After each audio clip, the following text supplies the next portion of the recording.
ሰላም ጤና ይስጥልኝ እንደምን ቆያችሁ ከቻናል 1 ቴሌቪዥን የሚተላለፍላችሁ የዜና ሰዓታችን ላይ ትገኛላችሁ ከሀገር ውስጥና ከውጭ ያገኘናቸው መረጃዎች ወደ እናንተ እናደርሳለን ዜናዎቹ የመረብራችሁ ጌታ ማድረገው ነው ፍራታ ጥላውን ነኝ መልካም ቆይታ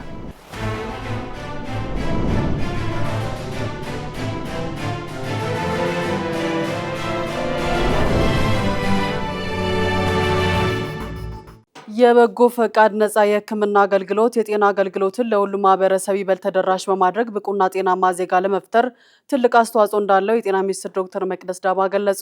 በጎነት ለኢትዮጵያ ከፍታ በሚል መሪ ሐሳብ የጤና ሚኒስቴር ከቅዱስ ጴጥሮስ ስፔሻላይዝድ ሆስፒታል ጋር በጋራ ያዘጋጀው የክረምት የበጎ ፈቃድ የነፃ የጤና ምርመራ ምክርና ሕክምና አገልግሎት ማስጀመሪያ መርሃ ግብር በጉለሌ ክፍለ ከተማ በይፋ ተጀምሯል። መርሃ ግብሩን በይፋ ያስጀመሩት የጤና ሚኒስትር ዶክተር መቅደስ ዳባ እንደገለጹት በአገር አቀፍ ደረጃ የሚከናወነው የክረምት የበጎ ፈቃድ ሕክምና አገልግሎት ዋና ዓላማ በሽታዎችን ቀድሞ መከላከልና መለየት ላይ ያተኮረ ነው። አገልግሎቱ ዜጎች ቀድሞ ሕክምና የሚያገኙበት ትልቅ ዕድል መሆኑን ጨምረው ተናግረዋል። የቅዱስ ጴጥሮስ ሆስፒታል ስራ አስኪያጅ ዶክተር አብርሃም እሸቴ በበኩላቸው ሆስፒታሉ ማህበራዊ ኃላፊነቱን ለመወጣት በየዓመቱ የበጎ ፈቃድ አገልግሎት እንደሚያካሂድ ጠቁመዋል። በዘንድሮ የክረምት መርሃ ግብርም ከ120 ሺህ በላይ ለሚሆኑ ዜጎች የተለያዩ ነፃ የሕክምና አገልግሎቶችን ለማቅረብ መታቀዱን ገልጸዋል። አገልግሎቱም ከተለመዱት መደበኛ ምርመራዎች ባሻገር የቀዶ ሕክምና፣ የስፔሻሊቲ ሕክምናዎች እንዲሁም እንደ ሲቲ ስካን እና ኤምአርአይ ያሉ የላቁ የዲያግኖስቲክ ምርመራዎችን ያካተተ መሆኑን አስረድተዋል። የክረምት የበጎ ፈቃድ አገልግሎቱ የሕክምና ስራዎች ጎን ለጎን በአረንጓዴ አሻራ መርሃ ግብር ችግኞችን መትከል፣ የአቅመ ደካሞች ቤቶችን ማደስ፣ ለተማሪዎች የትምህርት ቁሳቁስ ድጋፍ ማድረግ እና የማዕድ ማጋራት እንደሚያካትትም ተጠቅሷል። የዓለም ጤና ድርጅት ኢትዮጵያ በመጀመሪያ ደረጃ የጤና ክብካቤ በወረርሽኞች መከላከልና ለአደጋዎች አፋጣኝ ምላሽ በመስጠት ለሌሎች የአፍሪካ ሀገራት ተምሳሌት የሚሆን ጠንካራ አቅም ገንብታለች አለ። የአፍሪካ ሀገራት የማይበገር የጤና ስርዓት ለመገንባት በመጀመሪያ ደረጃ የጤና ክብካቤ በሰው ኃይል አቅም ግንባታና በዘላቂ የጤና ኢንቨስትመንት ላይ ትኩረት እንደሚያደርጉም ጥሪ አቅርበዋል። ለዝርዝሩ አማሩ ገብሩ በኢትዮጵያ የአፍሪካ ህብረትና በተባበሩት መንግስታት ድርጅት የአፍሪካ ኢኮኖሚክስ ኮሚሽን የዓለም ጤና ድርጅት ተወካይ ፕሮፌሰር ፍራንሲስ ካሶሎ ለኢዜአ እንደገለጹት ኢትዮጵያ በጤናው ዘርፍ እያከናወነቻቸው የሚገኙ ተግባራት ሀገሪቱ በዘርፉ ለዓለም ተጨማሪ አበርክቶ እንዳላት የሚያሳዩ ናቸው ብለዋል። በጤና ኤክስቴንሽን ፕሮግራም አማካኝነት የእናቶችንና የህፃናት ሞትን በመቀነስ የተገኘው ውጤት ለሌሎች የአፍሪካ ሀገራት ተሞክሮ እንደሚሆንም ጠቅሰዋል። በዚህም የዓለም ጤና ድርጅት ኢትዮጵያን በመጀመሪያ ደረጃ የጤና ክብካቤ የልህቀት ማዕከልነት እውቅና ለመስጠት ሂደት መጀመሩን ገልጸዋል። የኢትዮጵያ የህብረተሰብ ጤና ኢንስቲትዩትም በላቦራቶሪ አቅም፣ በዲጂታል የወረርሽኝ ክትትል፣ በሰው ኃይል አቅም ግንባታና በአደጋ ምላሽ አሰጣጥ በአፍሪካ ካሉ ጠንካራ የህብረተሰብ ጤና ተቋማት አንዱ መሆኑን ተናግረዋል። የዓለም ጤና ድርጅት በቀጣይ ከህክምና አገልግሎት ባለፈ በበሽታ መከላከል ላይ ትኩረት እንደሚያደርግ ገልጸው የአካባቢ ጥበቃና ጽዳት አገልግሎትን ማሻሻል ጤናማ ማህበረሰብ ለመገንባት ወሳኝ መሆናቸውንም አመልክተዋል። በዚህ ረገድ የኢትዮጵያ የአረንጓዴ አሻራ የኮሪደር ልማትና የወንዝ ዳርቻ ልማት መርሃ ግብሮችን በመተግበር የከተሞችን ገጽታ ከማስዋብ ባለፈ የህዝብ ጤናን ለማሻሻል ጉልህ አስተዋጽኦ እያበረከቱ እንደሚገኙ ጠቁመዋል። ሰው ሰራሽ አስተውሎትና ዲጂታል ጤና ለበሽታዎች ቅድመ ትንበያ፣ ለጤና ዕቅድ ዝግጅትና ለአገልግሎት አሰጣጥ መዘመን ከፍተኛ ሚና እንዳላቸውም ተናግረዋል። የዓለም ጤና ድርጅትም ከኢትዮጵያ መንግስት ጋር በመተባበር ሀገሪቱ ለዲጂታል ጤና እያከናወነቻቸው ያለውን ተግባር ለማጠናከር እንደሚሰራ አመልክተዋል። የአፍሪካ ሀገራት የመቋቋም አቅም ያለው የጤና ስርዓት ለመገንባት በመጀመሪያ ደረጃ የጤና ክብካቤ በሰው ኃይል አቅም ግንባታ፣ በተቀናጀ ሪፈራል ስርዓትና በዘላቂ የጤና ኢንቨስትመንት ላይ ትኩረት እንዲያደርጉ ምክረ ሀሳብ አቅርበዋል። ኢትዮጵያ ከ1947 ጀምሮ የዓለም ጤና ድርጅት መስራች አባል በመሆን በዓለም አቀፍ የጤና ፖሊሲዎች ቀረጻ ላይ ከ79 ዓመታት በላይ አስተዋጽኦ ስታደርግ መቆየቷም ተመላክቷል። በቢዝነስ ዲፕሎማሲ ማዕቀፍ የኢንቨስትመንት እድሎችን ማስፋት፣ የውጭ ቀጥታ ኢንቨስትመንትን መሳብና የቱሪዝም ዘርፉን ከማነቃቃት አኳያ አመርቂ ስራዎች መሰራታቸውን በውጭ ጉዳይ ሚኒስቴር የአፍሪካ ጉዳዮች ዳይሬክተር ጀነራል አምባሳደር ዘሪሁን አበበ ገለጹ። ለዝርዝሩ አናውል ተስፋ መንግስት በአገሪቱ ምጣኔ ሀብታዊ እንቅስቃሴ ውስጥ ያሉ ማነቆዎችን በመፍታት ወደ ተሻለ እድገትና ጎዳና ለመጓዝ ከወሰዳቸው እርምጃዎች መካከል ሀገር በቀል የማክሮ ኢኮኖሚ ማሻሻያ ይጠቀሳል። እርምጃዎቹም በሀገር ውስጥ የተለያዩ የኢንቨስትመንት መስኮች ላይ የሚሳተፉ የሀገር ውስጥ ኢንቨስተሮችን ከመሳብ ባለፈ የውጭ ቀጥታ ኢንቨስትመንትን ከመሳብ አኳያ አዎንታዊ ሚና እየተጫወተ ይገኛል። በውጭ ጉዳይ ሚኒስቴር የአፍሪካ ጉዳዮች ዳይሬክተር ጀነራል አምባሳደር ዘሪሁን አበበ ለኢዜአ እንደገለጹት ኢትዮጵያ የውጭ ቀጥታ ኢንቨስትመንትን መሳብ የሚያስችል ምቹ መልክዓ ምድራዊና ኢኮኖሚያዊ አቅሞች ያላት ሀገር ናት። ነገር ግን ይህንን ያላትን ሀብት በአግባቡ ጥቅም ላይ ማዋል የሚያስችሉ የአሰራር ስርዓቶች በመዘርጋት ለሀገር ሁለንተናዊ የልማት እድገት ከማዋል አንጻር ክፍተቶች እንደነበሩ ተናግረዋል። በሀገሪቱ ከዚህ ቀደም የነበረው የፖሊሲ የህግና የፋይናንስ ማዕቀፎች ኢትዮጵያ ለውጭ ቀጥታ ኢንቨስትመንት ምቹ አለመሆን እንደ ምክንያትነት አንስተዋል። መንግስት ችግሩን ለመፍታት በወሰዳቸው ሀገር በቀል የማክሮ ኢኮኖሚ ማሻሻያ መዋቅራዊ ለውጦች የውጭ ቀጥታ ኢንቨስትመንትን በሀገሪቱ እንዲነቃቃ አቅም ፈጥሯል ብለዋል። ኢትዮጵያ በዓለም አቀፍ ቢዝነስ ምቹ መደላደልን መፍጠሯ የውጭ ባለሀብቶች ድርጅቶች በኢትዮጵያ ኢንቨስት ለማድረግ ያላቸው ፍላጎት እንዲያድግና ኢንቨስትመንት ፍሰት እንዲጨምር ማድረጉን አስታውቀዋል። ከዚህ ባለፈ ሀገር በቀል የማክሮ ኢኮኖሚ ማሻሻያ ምክንያት ከተለመዱት የኢንቨስትመንት ምንጮች ከአፍሪካ ከገልፍና ከእስያ ሀገራት አዳዲስ ኢንቨስተሮችን በስፋት በሀገራችን ኢንቨስት እያደረጉ መሆኑን አንዱ ማሳያ ነው ሲሉ ገልጸዋል። ለአብነትም በናይጄሪያው ዳንጎቴ ኩባንያ በኩል በሲሚንቶ በማዳበሪያና በሌሎች መስኮች ሰፊ የኢንቨስትመንት እንቅስቃሴ በኢትዮጵያ እየተከናወነ መሆኑን ጠቁመዋል። የቴሌኮም ዘርፍም ለውጭ ኢንቨስተሮች ክፍት መደረጉን ተከትሎ የኬንያው ኩባንያዎች ወደ ሀገር ውስጥ መግባታቸውን አስታውቀዋል። ከተባበሩት አረብ ኤምሬትስ፣ ከሳውዲ አረቢያ፣ ከኩዌትና ቪየትናም የሚመጡ ባለሀብቶችን በከፍተኛ ደረጃ መጨመሩንም አንስተዋል። በቪየትናም ኩባንያ የሚከናወነው የሶላር ፓናል ማምረት ስራ ለሀገሪቱ ከፍተኛ የውጭ ምንዛሪ እያስገኘ መሆኑንም አክለዋል። የቢሾፍቱም ኢንተርናሽናል ኤርፖርት ግንባታ መጨመሩ በርካታ ግዙፍ ተቋማት ኢንቨስት ለማድረግ ፍላጎት እንዲያሳዩ በር መክፈቱንም አንስተዋል። አምባሳደር ዘሪሁን አያይዘውም መንግስት የውጭ ቀጥታ ኢንቨስትመንትን ለመሳብ የተጀመሩ ስራዎችን ለማስቀጠል ለንፋስ ኃይል፣ ለተፈጥሮ ጋዝ ልማት፣ ለግብርና ዘርፎች ትኩረት ሰጥቶ እየሰራ እንደሚገኝም አብራርተዋል። በጠቅላይ ሚኒስትር አብይ አህመድ ሀሳብ አመንጭነት ለገበታ ሀገር ኢንቬቲቭ የተገነቡ የቱሪዝም መሰረተ ልማቶች እንዲሁም በቡና ምርት ላይ የመጡ መዋቅራዊ ለውጦች በርካታ ጎብኚዎችና ኢንቨስተሮችን እየሳቡ እንደሚገኙ ገልጸዋል። ኢትዮጵያም ከሀገር ውጭ ኢንቨስት በማድረግ ተጨማሪ የውጭ ምንዛሬ የሚያገኙበትን አሰራር መዘርጋቷ ሀገሪቱ ያላትን ኢኮኖሚያዊ ተጠቃሚነት የሚያሳድግ መሆኑን አመላክተዋል። ሚኒስተሩም ከቀደሙት ዋና ዋና ተልእኮች መካከል የቢዝነስ ዲፕሎማሲያዊ ግንባር ቀደም ነው። ተልእኮውንም እውን ለማድረግም የሀገሪቱ የኢንቨስትመንት እድሎች ለማስተዋወቅ የውጭ ቀጥታ ኢንቨስትመንትን በመሳብ ለሀገር ውስጥ ምርቶች የውጭ ገበያ በማፈላለግና የቱሪዝም ዘርፉን በማሳደግ በኩል ትኩረት ተሰጥቶት እየተሰራ ነውም ብለዋል። በዚህም ድርጅቶችና ግለሰቦች ሀገሪቱን እንዲጎበኙ ከማመቻቸት ጀምሮ ጉብኝቱንም ተከትለው ኢንቨስትመንት እንዲያደርጉ የማነሳሳትና የማግባባት ስራዎችም በከፍተኛ ደረጃ እየሰራ እንደሚገኝም በዚህ ተጨባጭ ለውጦችም እየታዩ መሆኑን አመላክተዋል። በተጠናቀቀውም 2018 በጀት ዓመት 4.32 ቢሊዮን ዶላር የውጭ ቀጥተኛ ኢንቨስትመንት ወደ ሀገር ውስጥ መሳብ መቻሉንም የኢትዮጵያ ኢንቨስትመንት ኮሚሽን ያገኘውን መረጃ ያመላክታል። ኢትዮጵያውያን የንግድ አንቀሳቃሾች ቅድሚያ በሚሰጣቸው የኢንቨስትመንት ዘርፎች ከዓለም አቀፍ የንግድ ተቋማት ጋር ትስስር እንዲፈጥሩ የሚያስችል እድል ተመቻቸ። አልሃ ቪስታ የተሰኘው ተቋም የኢትዮጵያን ንግዶች ከዓለም አቀፍ የንግድና የኢንቨስትመንት እድሎች ጋር ለማገናኘት ያለመ የንግድ ትስስርና የእውቀት ማጋሪያ መድረክ አካሂዷል። አልሃ ቪስታ ኃላፊነቱ የተወሰነ የግል ማህበር ከግብርና፣ ከአምራች ዘርፍ፣ ከሪል ስቴት፣ ከማዕድን፣ ከቴክኖሎጂና ከፈጠራ የስራ ዘርፎች የተውጣጡ የንግድ መሪዎች፣ ባለሀብቶች፣ ስራ ፈጣሪዎች፣ የልማት አጋሮችን የንግድ ምክር ቤቶችና የዘርፉ ባለሙያዎች በአንድ የተገናኙበት የንግድ ለንግድ ትስስርና ወርክሾፕ አካሂዷል። ከህዝብ ተወካዮች ምክር ቤት ተወክለው በመድረኩ የተገኙት አምባሳደር ዲና ሙፍቲ እንዲህ አይነት የንግድ ለንግድ ትስስር መፈጠራቸው የሀገር ውስጥ ምርቶችና የስራ ሀሳቦች ዓለም አቀፍ ተደራሽነት እንዲኖራቸው ሰፊ እድል ያስገኛል ሲሉ ተናግረዋል። አልሃ ቪስታ ኃላፊነቱ የተወሰነ የግል ማህበር መስራችና ስራ አስኪያጅ ሄሌና ንጉሴ የዚህ ወርክሾፕ ዋና ትኩረት በኢትዮጵያ የኢኮኖሚ ለውጥን ለማፋጠን ወሳኝ በሆኑ ዘርፎች ላይ የቢዝነስ ለቢዝነስ ትስስርን መፍጠር ስለመሆኑ ለቻናል ዋን ተናግረዋል። የተለያዩ ሀገር ላይ ቢቱቢ ቢዝነስ ፈሮችን አዘጋጅቷል። ሳውዝ አፍሪካ፣ ኢንዶኔዥያ፣ ቻይና።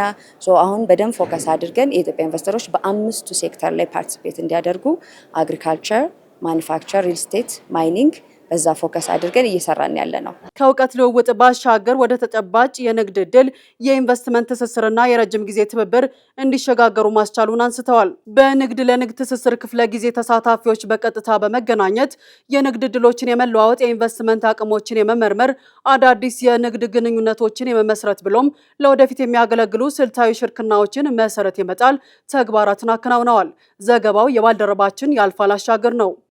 በአዲስ አበባ ወጣቶችን ከስራ ፈላጊነት ወደ ስራ ፈጣሪነት የሚያሸጋግር ዘመናዊ ስማርት ፖሊቴክኒክ ኮሌጅ ግንባታ ተጀመረ። በከተማዋ ለወጣቶች የክህሎትና የስራ ዕድል ፈጠራ አዲስ ምዕራፍ የሚከፍት በአይነቱ የመጀመሪያ የሆነ ዘመናዊ ስማርት ፖሊቴክኒክ ኮሌጅ የግንባታ ማስጀመሪያ መርሃ ግብር ተካሂዷል። አናውል ተስፋ ተጨማሪ አለው።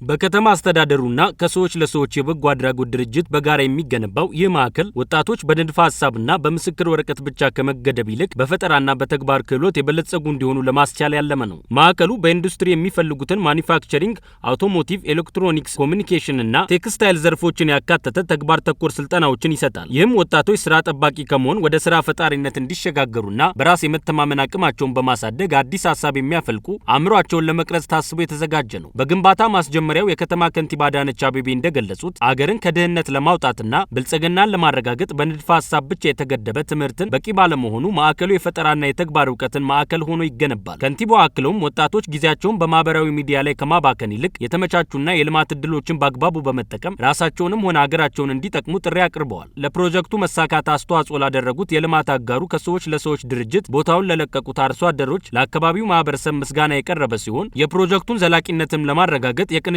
ስራውም ተጠናክሮ እንደሚቀጥልም ተገልጿል።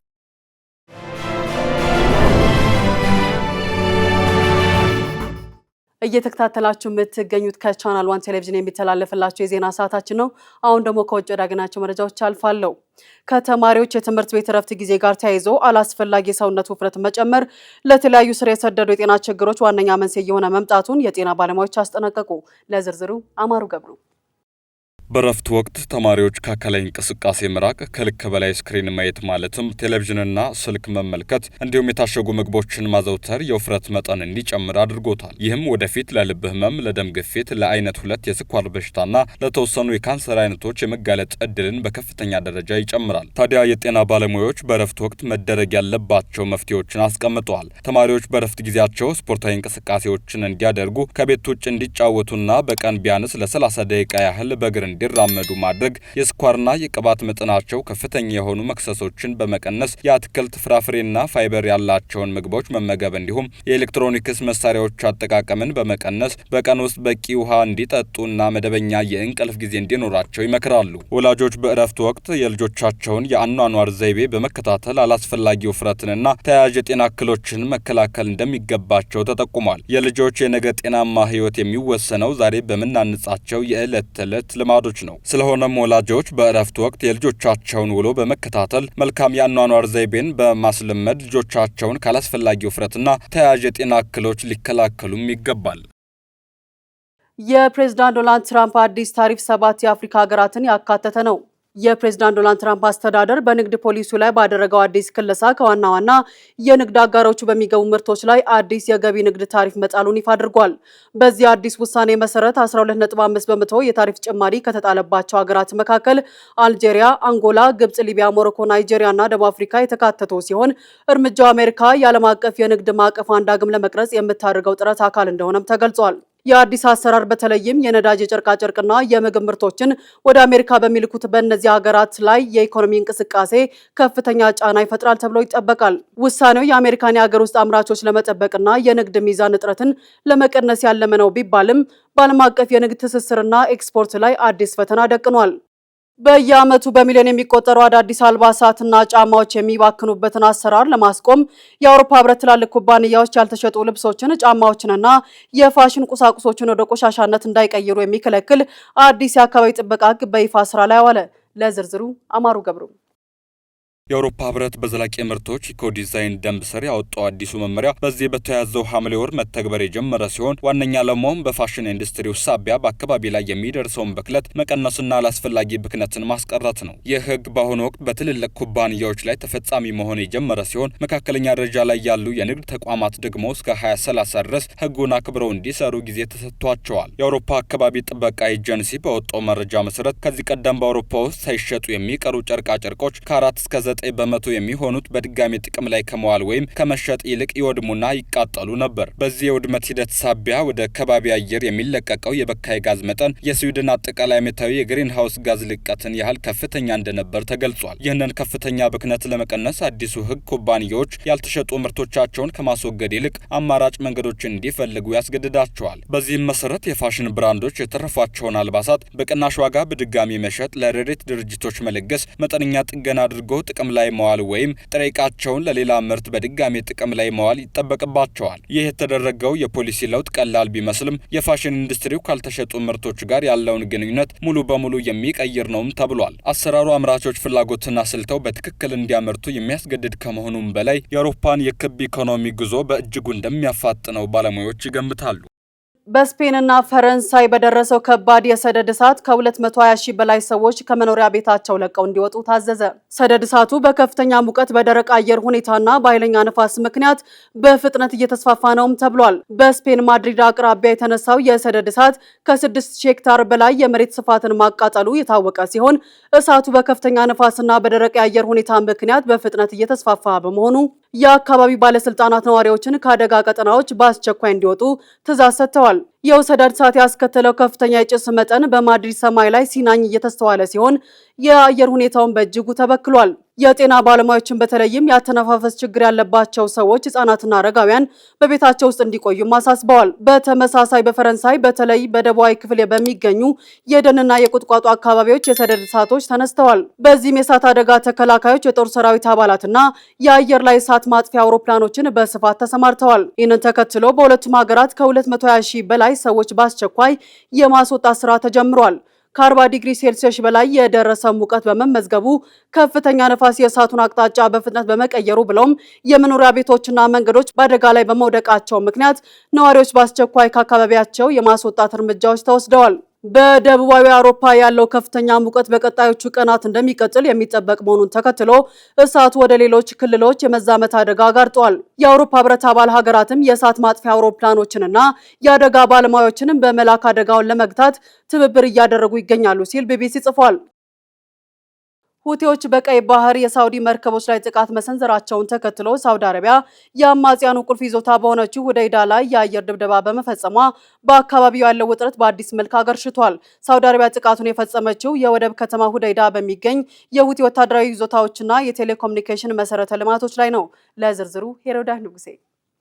ጥቃቱን ተከትሎ የሁቲ የውጭ ጉዳይ ሚኒስቴር ጥቃቱ በሪያድ ላይ ከባድ ዋጋ እንደሚያስከፍል በመግለጽ ለእያንዳንዱ ጥቃት እኩል አጸፋዊ ምላሽ እንሰጣለን ማለቱ ውጥረቱን አባብሶታል። ታጣቂዎቹ ሪያድ ሉዓላዊነታቸውን በመጣስ ጥቃት እንደሰነዘረች ቢከሱም ሳውዲ መራሹ ጥምረት ግን በቀይ ባህር የንግድ መስመር ላይ የሚፈጠረውን ትንኮሳ ለማስቆም የተወሰደ ህጋዊ እርምጃ መሆኑን አስታውቋል። ከሆደይዳ ከተማ በተጨማሪ ከሁቲ ጋር ቅርበት ያለው አልማሲራህ ቴሌቪዥን በሀራማህ ደሴት ላይም ጥቃት መድረሱንና በአንዲት ሴት ላይ ጉዳት መድረሱን ዘግቧል። ይሁን እንጂ በየመን የሳውዲ መራሹ ጥምረት ቃል አቀባይ ሜጀር ጀነራል ቱርኪ አድማሊኪ ጥምረቱ በከተማዋ የንግድ ወደብ ላይ ያነጣጠረ ጥቃት አለመፈጸሙን አስተባብለዋል። ይልቁንም ሁቲዎች በቀይ ባህር ላይ የሚያደርጉትን የትራንስፖርት ጫና ካላቆሙ ወደፊት የሚወሰደው አጸፋዊ እርምጃ ይበልጥ የከፋ እንደሚሆንም አስጠንቅቀዋል። ሆደይዳ ከተማ ወደ ሰሜናዊ የመን የንግድ እቃዎችና ሰብአዊ እርዳታዎች የሚገቡባት ዋና መተላለፊያ በመሆኗ ለሁቲዎች የህይወት መሰረት ተደርጋ ትወሰዳለች። ስትራቴጂካዊ ጠቀሜታ ያላት ከተማ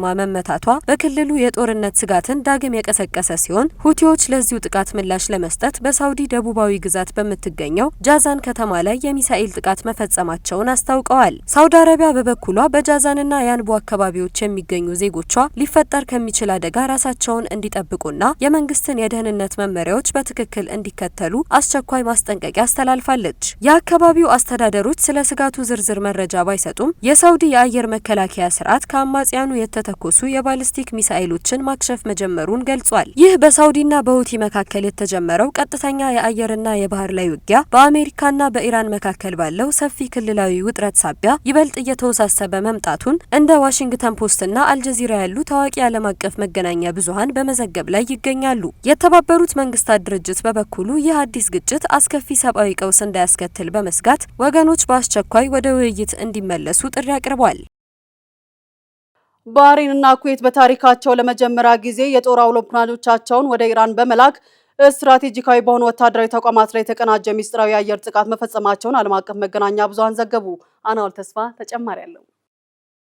በመካከለኛው ምስራቅ እየቀጠለ ያለውን ቀጠናዊ ውጥረት ይበልጥ ወደ ከፋ ወታደራዊ ፍጥጫ በወሰደ ክስተት ሁለቱ የባህረ ሰላጤው ሀገራት የወሰዱት ይህ የአየር እርምጃ በግዛቶቻቸው ላይ በተደጋጋሚ ለተሰነዘሩት የኢራን ድሮንና ሚሳኤል ጥቃቶች የተሰጠ ቀጥተኛ ምላሽ ነው። በዘመቻው ወቅት የሁለቱ ሀገራት ተዋጊ ጀቶች በኢራን ውስጥ የሚገኙ የሰው አልባ አውሮፕላን፣ ድሮን ማከማቻዎችን፣ የሚሳኤል ዲፖዎችንና ሌሎች ወታደራዊ ይዞታዎችን በጽኑ መምታታቸው ተረጋግጧል። ለአቪዬሽን ጥቃቱ መሳካት የተባበሩት አረብ ኤምሬትስ የደህንነት መረጃ አቅርቦትና የአየር መከላከያ ሽፋን በመስጠት ከፍተኛ ድጋፍ ማድረጓን በዘገባው ተመላክቷል። ኤምሬትስና ሳውዲ አረቢያ ቀደም ሲል በነበሩት የጦርነት ቀናት በኢራን ላይ ተመሳሳይ ጥቃቶችን ሰንዝረው የነበረ ቢሆንም የአሁኑ የባህሬንና የኩዌት እርምጃ ግን የባህረ ሰላጤውን ሀገራት ትብብር ወደ አዲስ ምዕራፍ ያሸጋገረ መሆኑ ተገልጿል። ኢራን ላለፉት ሳምንታት በሁለቱ ሀገራት ውስጥ የሚገኙ የአሜሪካ ጦር ሰፈሮችን የሚያስተናግዱ ቀጠናዎችን በከባድ ሚሳኤሎችና ድሮኖች ስትደበድብ የቆየ ሲሆን ባህሬን ብቻዋን በቅርቡ 70 ሚሳኤሎችንና 59 ድሮኖችን አክሽፋለች። ሁለቱ ሀገራት በአንጻራዊነት አነስተኛ የአየር ኃይል መዋቅር ያላቸው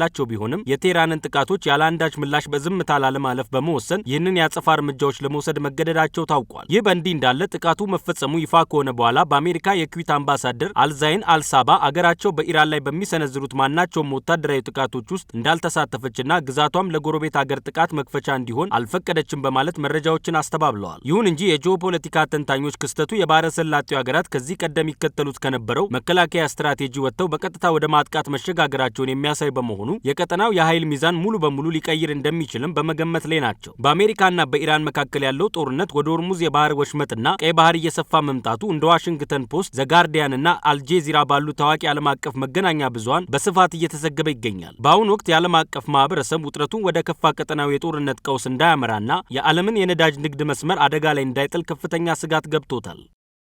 በወር አበባ ወቅት የከፍተኛ ደም መፍሰስ ችግር በሴቶች ሁለንተናዊ ጤና ላይ የሚያደርሰው ጉዳት ከቀደሙት ግምቶች በላይ ከፍተኛ መሆኑን አዳዲስ ሳይንሳዊ ጥናቶች አመላከቱ። ሄሮዳህ ንጉሴ ዝርዝር አላት።